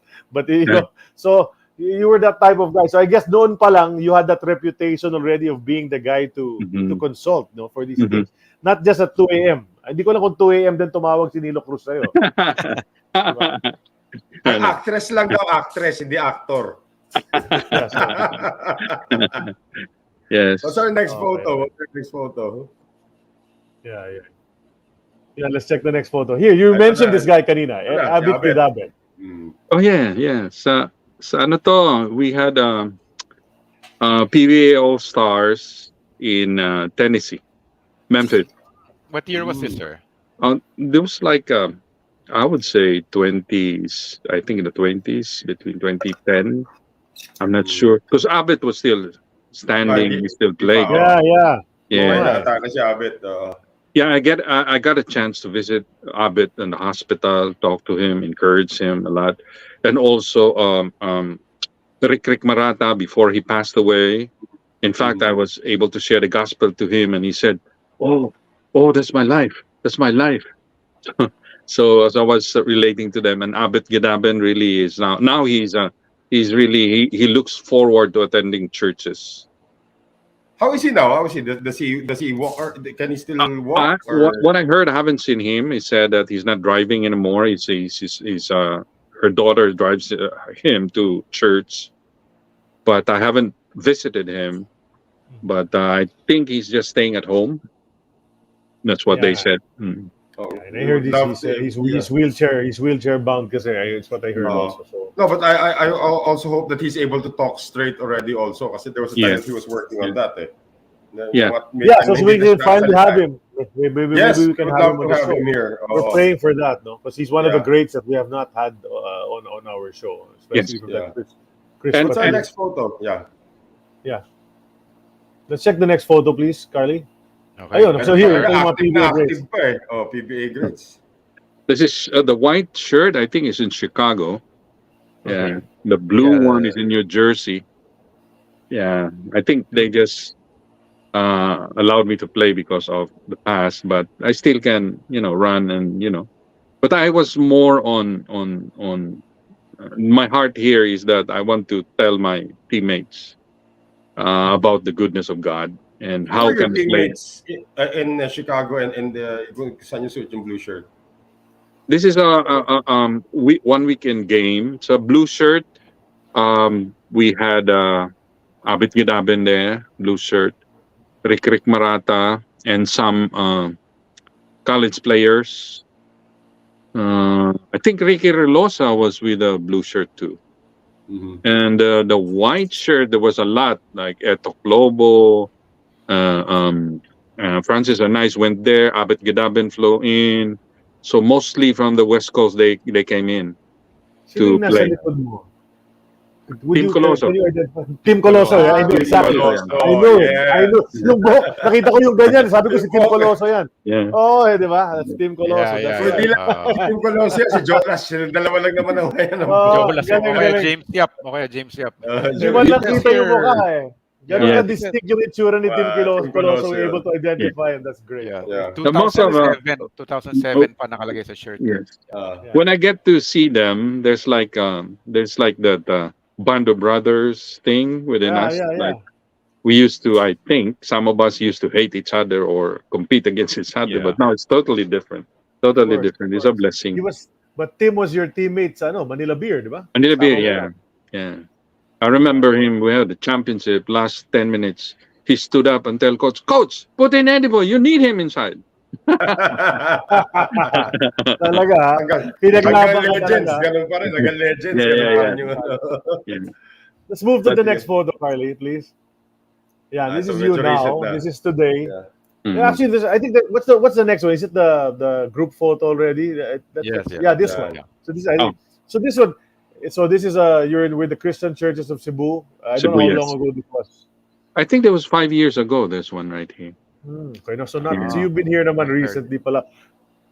What's So that this is again? what you're busy. This is what you're busy with now, sir. Is this what's keeping you Yep. busy now? No, I work. I still work as a hotel worker in the city downtown, but most of my time are in the ministry. And what I've learned is to be a good family man.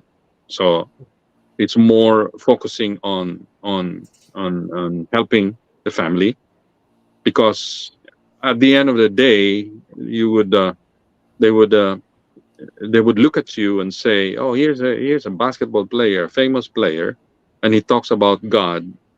Show me his life, and I'll believe in you, in what you say." So now I still work. I have a loving wife. Her name is Odette, and I believe that it was given by God. So I understood. I always memorized the verse, "Husband, love your wives as I have loved the church." So it's a focus of my life now. And the ministry, in fact, the church, I attend a church where it's white and it's a diverse church, but they committed to me the sports ministry from the pastor. And I why not? presented to them because he said, "Could you show me the ministry?" Blah blah blah blah blah blah. So I gave it to them. But in fact, most of them are going to watch not live after this. So the blessing is right in time of your interview. It's not that I think God is just reminding me that the status that He has given me is for His glory. How can I do that? I could use my status to tell people that I used to be a basketball player, but now I have a way to bring you to God through basketball. Because so now they in fact they built a basketball court, which is asphalt, because that's the only thing they can afford, because they really trusted me that their kids they wouldn't trust. Think of it this way: if a person entrusts a child to you, that would be a blessing, right? So you get to influence them. Because let me tell you a story about basketball and Mhm. the profession that I do and my service to the Lord. Okay. It's actually it's not about me, it's about what I learned from the Lord. In the year 19 let's say 1990s, I was director of New York for the Intercity. because every weekend here, Filipinos would merge in one city, like who would represent New York, Baltimore, and Canada in their cities, like Ontario. We would come to a city and then we play the intercity, which is like a 2-day league, and then it's like bracketing. If you lose, come up until championship. So as I was a director, I said, let me prove to the Filipinos, because by that time there was a news that Filipinos were cheating on age.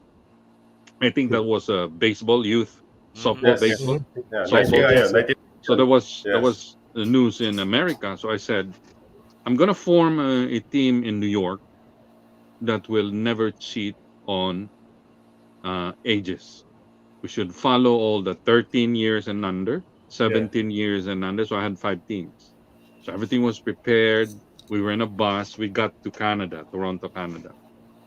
One guy approached me, he said, Eddie boy, hindi ako maniwala na totoo yung team mo. Bakit? Pamangkin ko yung isang player mo eh. Hindi naman 13 under yan eh. 15 under, 15 years old niyan eh. So I got a shock of my life. I said, I prepared.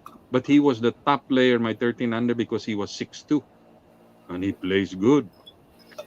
So what I did, I gathered everyone in the room. I said, we're not going to play unless you are man enough to say that you are overage in your category.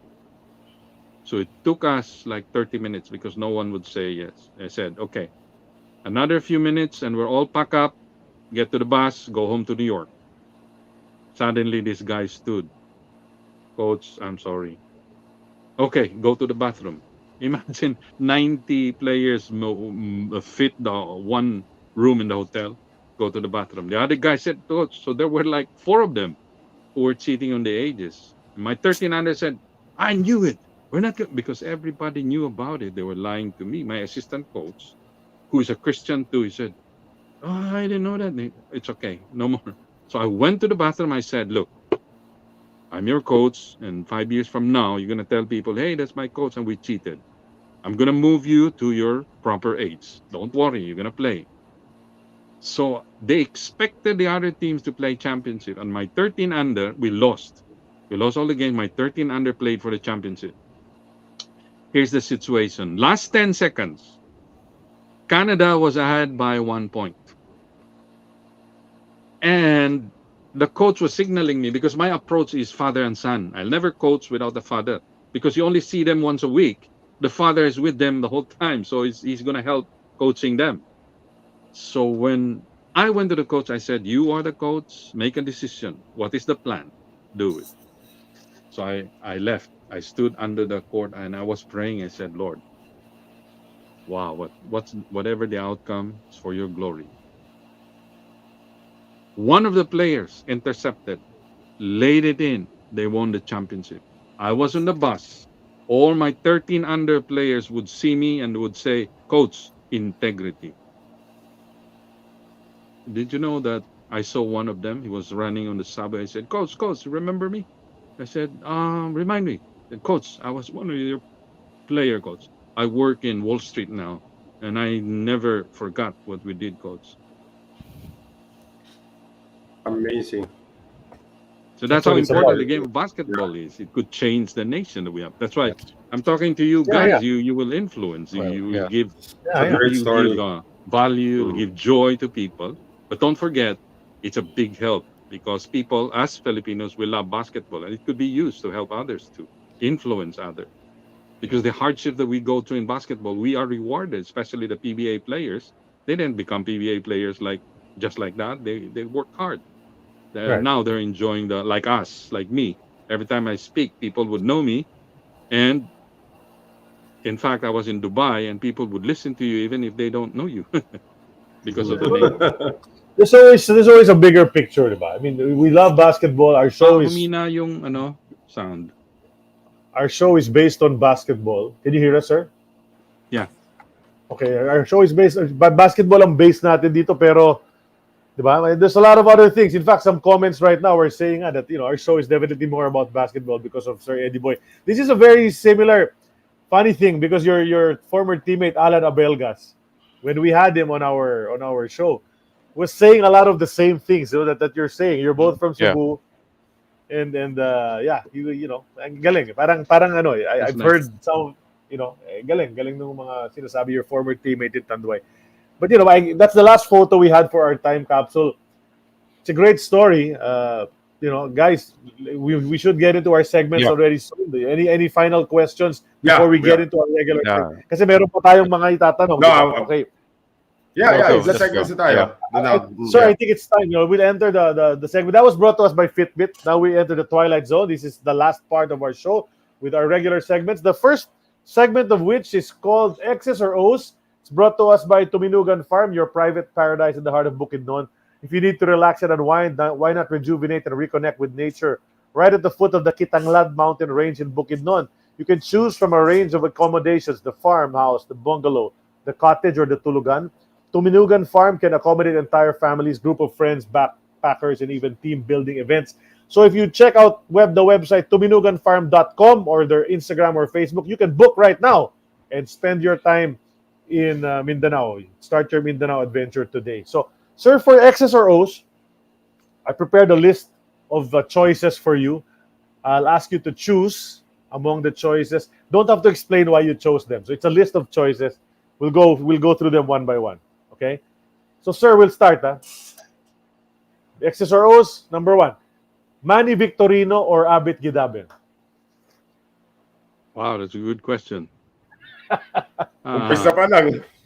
Abet, number 1 Abet. pa lang yun. Abet. Abet daw, Okay. Abet. Okay. Ito, Atoy Ko or Estoy Estrada? Estoy. Estoy, okay. Ricardo Brown or Hector Calma? Hector Calma. Hector Calma. Bogs Adornado or Estoy Estrada? Bogs. Bogs. Ponky or Rudy Distrito? Wow, that's a hard question. I'd choose Ponky. He might get mad. Okay.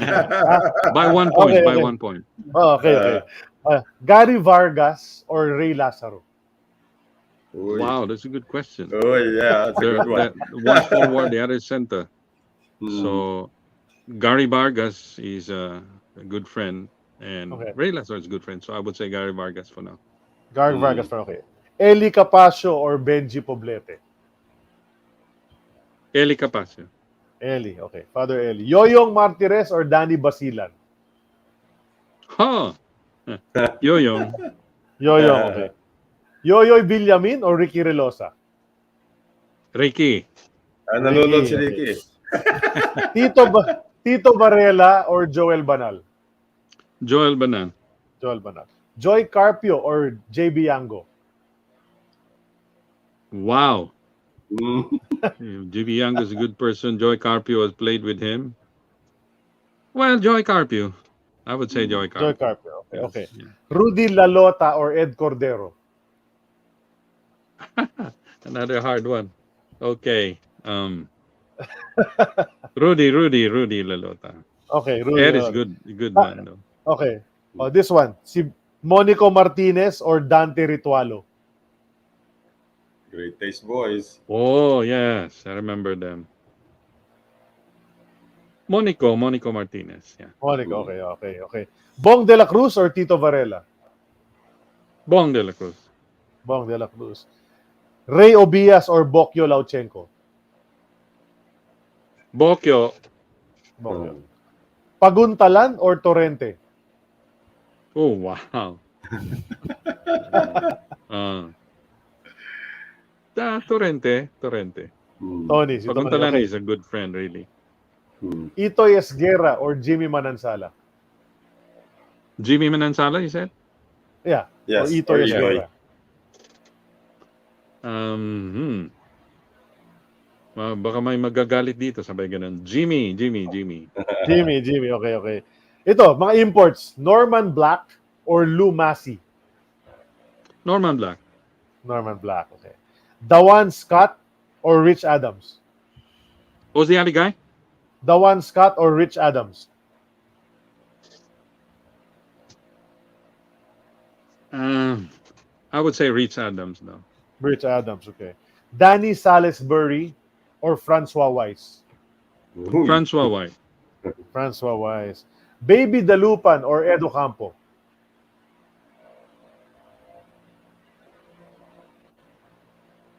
Wow, that's hard because I'm not that. I would say Edo Campo though. That's it. Coach Ed, okay. Ito, Jimmy Mariano or Bonnie Carbonell? Jimmy Mariano. Jimmy Mariano. Andy Howe or Lito Bermundo? Of course, Andy Howe. Okay. And then the last one, please. Show the photo. Is the photo there? Yan. Yan. Snooki, Maricel, or Dina? What's that again? I'm sorry, yung pangalan. Snooki, Snooki. Serna, Maricel Soriano, or Dina Bonibi? Ay, Dina Bonibi, kumari yata ng ex ko yan. Dina Bonibi. Dina Bonibi, okay. Dina Bonibi again is the winner. That's X's or O's for episode 180. Okay, sino ba next? Noel? Ako next. Noel, yeah. Yes, sir. Okay. All right, this is ang ating seryosong tanong brought to us by Seryoso Chili Garlic. Delicious, aromatic, and crispy garlic bits in pure coconut oil made with natural, locally sourced ingredients, no preservatives, no artificial flavorings, and no salt. Ito ang chili garlic na seryosong maanghang at kaya kang ipaglaban di gaya ng ex mo. All right, I am going to ask you a question about your career ito, sir. Let's flash You it. joined Tanduay. There you go. Yeah, yan. Ito pala, yan. You joined Tanduay when it was was on its way to the top, and you were traded to Country Fair right before mag-peak itong Tanduay to get into championship form in mid-season. What were your thoughts on this? You're very this close to winning probably your first PBA championship, and then suddenly nasa Country Fair ka an expansion team. What were your thoughts on that? Okay. Well, during that time, I think I was like, it doesn't matter to me, but I was excited because the coach of Country Fair Hot Dog was Dude Miego. I had a talk to him, Cebuano and rin. he said, I really need you, and this is a place where you can prove to them. And he, being a Cebuano, he wants to prove, and there was a rumor that I was game fixing, blah blah blah, and everything, and people try to talk about not good, and then I was convinced. Dodimigo said, "Be with me, you'll be my number one team." That's why I was happy to be in Country Fair. Okay, well, just for the record, Eddie Boy Mendoza actually averaged over 13 points a game in the entire 1984 season playing for Country Fair. So that's one of your best seasons actually as a pro. Lumipat ka sa Country Fair. So thank you for answering aking seryosong tanong brought to us by Seryoso Chili Garlic. They still have an ongoing promo. Just go to our Facebook page. Nakapin po doon. Just I think you scan the QR code. Tama ba yun, Charlie?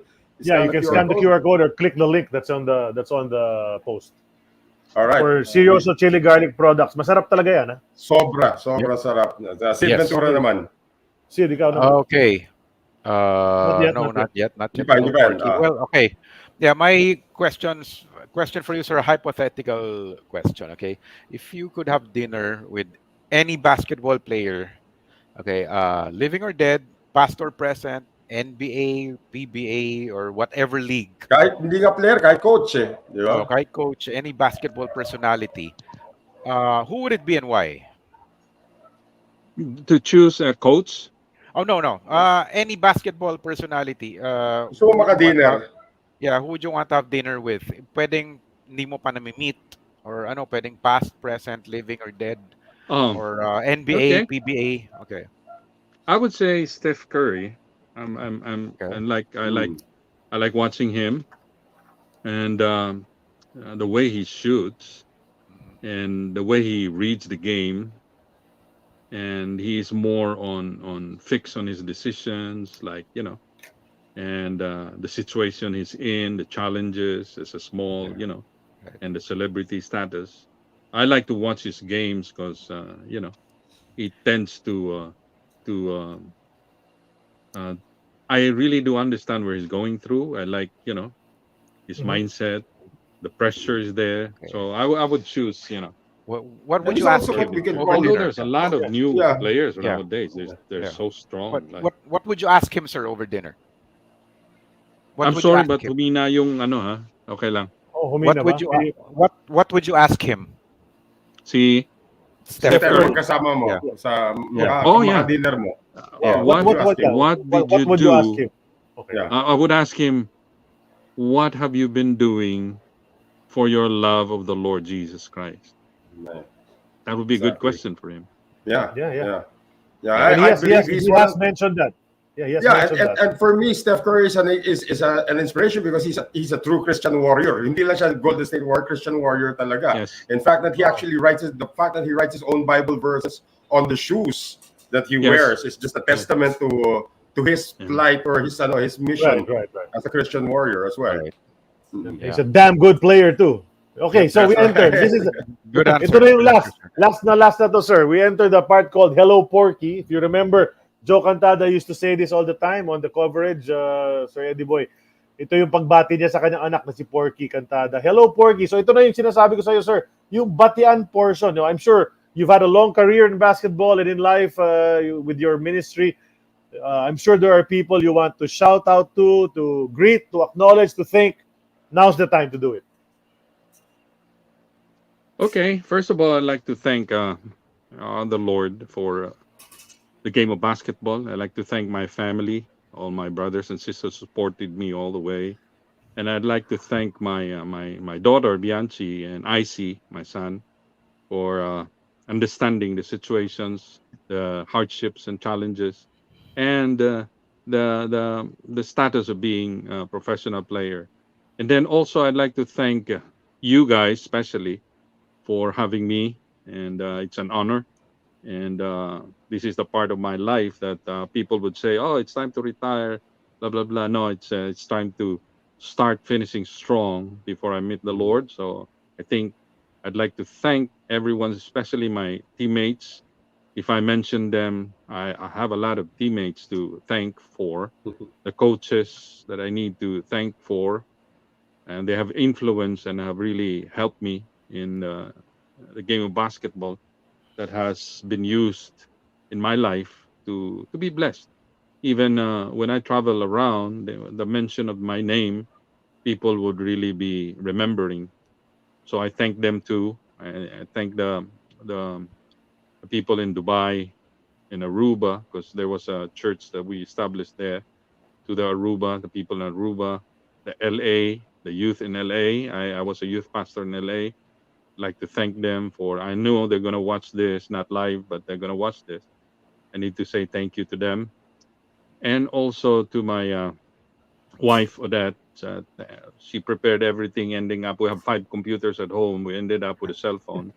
So that's what happens if you're old school. But anyway, I'd like to thank also the PBA for the schooling of my daughter. I think they helped a bit once, for a year or two, or maybe it was icy, but it was a big help. And truly, I thank the PBA. And also, the most important thing is that um, to my family who really supported me all the way. And there's so many people. I could mention names though. Okay, I could thank them, but so short, and I don't wanna end up like mentioning others before. But if you may, I'd like to thank everyone that's been an influence to me, like especially the churches in Cebu. And in fact, I was able to tour around the Philippines, the churches in Mindanao, the churches in Luzon. They really listened to me because of my being a professional basketball player. It had opened a way to preach the gospel to them. Actually, my role is not to convert people; it's just to bring the word of God, and it's a work of God. And I thank you also that I was able to tell the Philippines right now through your program that there is a God who loves us. He created basketball for us to enjoy it spiritually, socially, solically, physically, and with a proper perspective based on the Word of God, which is really God's letter to us as He revealed to us. If I could explain, He wanted His glory, meaning to say, your life could be seen according to what he wants us to be. Even as a player, we wanted to play basketball more than read books. Now there's more time to read about him and enjoy life and be a blessing to all. I pray and thank you, especially to the Philippines, who has been loving basketball. Thank you to the fans of basketball. Well, Pastor Ed, it's not only in the Philippines ka napapanood, you're actually being watched internationally also. That's why some of our guests, sila Bernie, sila Ricky, are also watching from the US. So thank you for, we're actually very honored to have you on the show. And this, for me, I would say this is one of our best episodes ever. Thank you. Yeah. Yep. It's been a really great episode. Thank you, sir. Eddie, for sharing your stories with us. Before we let you go, we just have a few things to say. Thanks, of course, to Dr. Marty Magsanok for setting up this meeting with Dr. Marty. Of course, Dr. Magsanok is the one who introduced me online kay Sir Eddie Boy, so we were able to do this. Thanks, Doc Marty. We're part of the Globally Ballin Network. Thank you to Globally Ballin Network, of course. Our sponsors, San Miguel Corporation powers our show. Tuminugan Farms, Siroso Chili Garlic, and the rest of those who help us out. Birthday this past week, PBA Archives and PH Sports Bureau always helping us out with the photos and the information. And of course, nag-birthday this past week from our AEOB family, it's June Reyes.